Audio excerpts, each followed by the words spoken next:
Hello friends, welcome to your channel GS with Pravesh.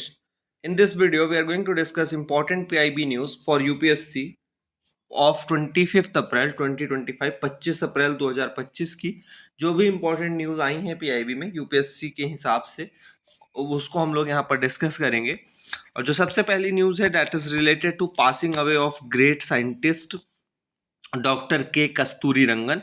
और प्रधानमंत्री जी ने जो है उसके लिए दुख व्यक्त किया है कि डॉक्टर के कस्तूरी रंगन जो है वो अब इस दुनिया में नहीं रहे। हम के कस्तूरी रंगन साहब के बारे में जान लेते हैं कि इनका क्या अचीवमेंट था।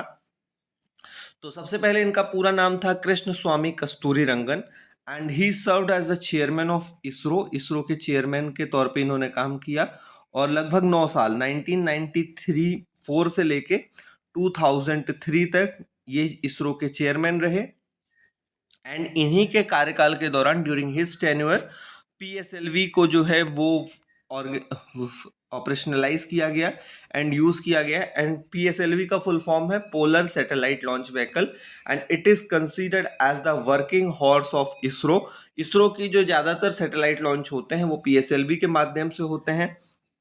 इसके अलावा इन्हीं के कार्यकाल में GSLV geosynchronous satellite launch vehicle इसकी भी फ्लाइट टेस्टिंग की गई।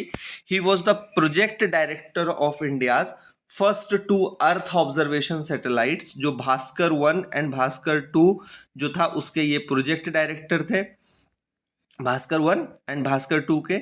इसके बाद जो है वो इनका जो है जो इंडिया की पहली रिमोट सेंसिंग सैटेलाइट थी आईआरएस, ये इसके भी ये प्रोजेक्ट डायरेक्टर थे इंडियन रिमोट सेंसिंग सैटेलाइट के। He was also member of planning commission, योजना आयोग के भी ये सदस्य रहे।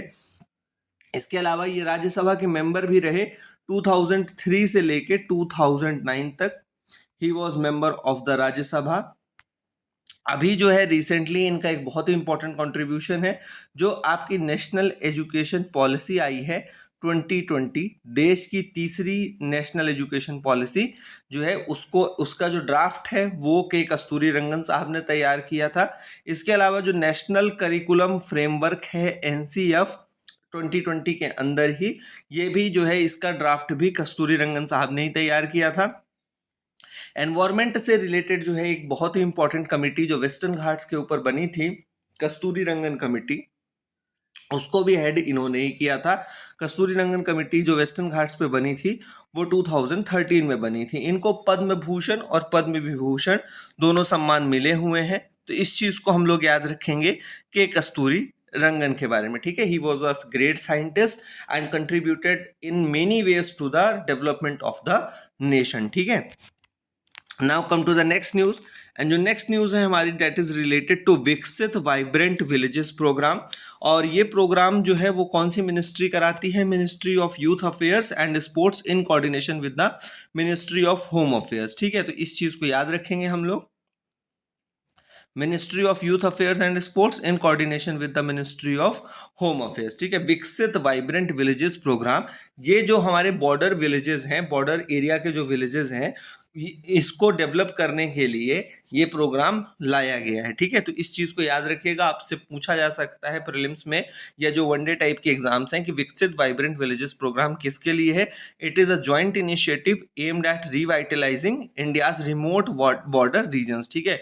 तो बॉर्डर के जो विलेजेस हैं हमारे, उनको बोला जाता था ये आखिरी गांव है, लेकिन मोदी सरकार ने अब का फैसला लिया है कि इनको आखिरी गांव नहीं, इनको पहला गांव बोला जाएगा। They are the first villages of our country and उनके डेवलपमेंट के लिए ये जो है इनिशिएटिव शुरू किया गया है। It is a joint collaboration of ministry of youth affairs and sports and the ministry of home affairs, ठीक है।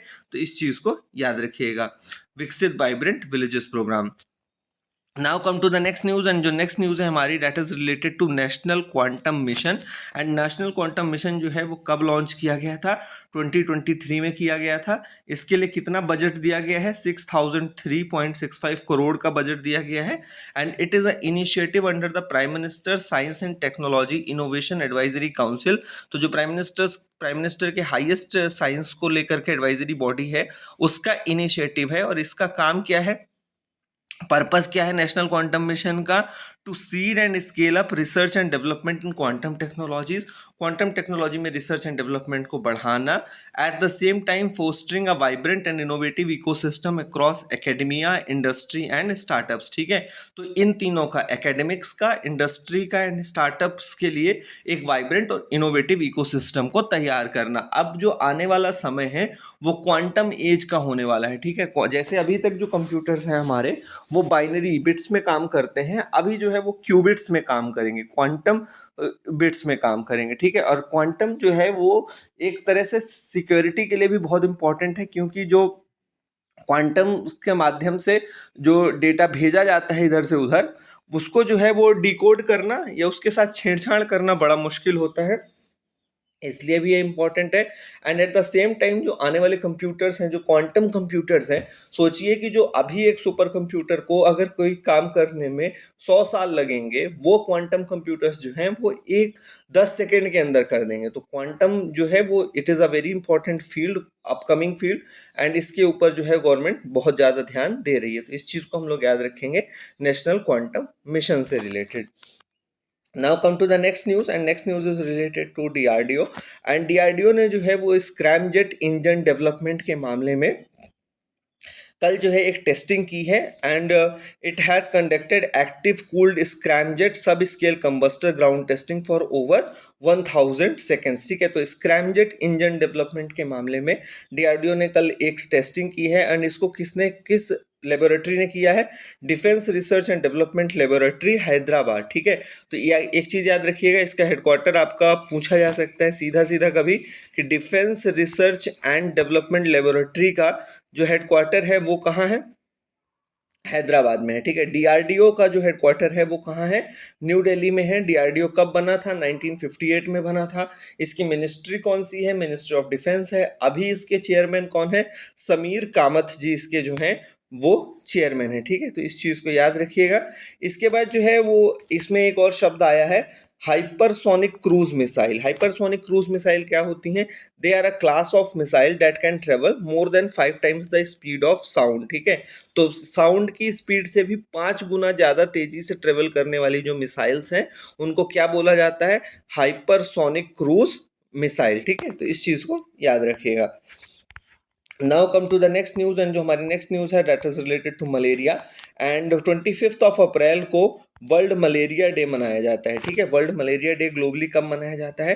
25 अप्रैल को। ठीक है, और इंडिया में जो है वो मलेरिया के केसेस में डिक्लाइन हुआ है। अब कितना डिक्लाइन हुआ है ये परसेंटेज आपको याद रखने की ज़रूरत नहीं है। इसमें जो हमको एक चीज़ याद रखनी है वो ये याद रखनी है कि मलेरिया को ख़त्म करने के लिए जो गवर्नमेंट ने इनिशिएटिव लिया है वो उसकी स्ट्रेटजी का क्या नाम है? Test, treat and track. ठीक है, आपसे ये पूछा जा सकता है कि टेस्ट, ट्रीट एंड ट्रैक ये जो है वो किसके लिए स्ट्रेटजी बनाई गई है? ठीक है, ये बनाया गया है मलेरिया के लिए। इसी तरह हमने कुछ दिनों पहले देखा था 6x6 और x6 ये स्ट्रेटजी बनाई गई है। ठीक है, मैंने इसके ऊपर एक वीडियो बनाया है, आप कमेंट करके बताइएगा कि 6x6 स्ट्रेटजी किस बीमारी को ख़त्म करने के लिए स्ट्रेटजी है गवर्नमेंट की। ठीक है, इसके अलावा गवर्नमेंट ने ये टारगेट किया है कि full elimination of malaria by 2030। ठीक है, तो अभी जो है हमारे पास कुछ बीमारियों का टाइमलाइन है कि कब एलिमिनेट करना है, हम सारे को एक बार देख लेते हैं। टीबी का जो एलिमिनेशन है वो 2025 है। ठीक है, कल हमने देखा था मीजल्स रूबेला का जो एलिमिनेशन टारगेट है वो 2026 है, और आज हम देख रहे हैं मलेरिया का जो एलिमिनेशन टारगेट है वो 2030 है। ठीक है, तो इस चीज़ को याद रखिएगा। और वर्ल्ड मलेरिया डे जो है वो हर साल 25 अप्रैल को मनाया जाता है, और 2007 से ये मनाया जा रहा है। 2025 में इसकी थीम है मलेरिया एंड्स विद अस, री इन्वेस्ट, री इमेजिन एंड री इग्नाइट। ठीक है, तो ये थीम बहुत ज़्यादा इंपॉर्टेंट नहीं है, लेकिन एक बार नज़र में रखिए, हो सकता है आपसे पूछ लिया जाए। ठीक है, इसके बाद हम मलेरिया के बारे में देख लेते हैं कि व्हाट मलेरिया है क्या एंड ये होता कैसे है। तो malaria is a life threatening disease caused by parasites. ठीक है, तो इस चीज़ को याद रखिएगा, मलेरिया जो है वो किसके कारण होता है? पैरासाइट्स के जरिए होता है। पैरासाइट्स के जरिए होता है मलेरिया। इस चीज़, ये बहुत इंपॉर्टेंट फैक्ट है कि मलेरिया जो है वो पैरासाइट के जरिए होता है।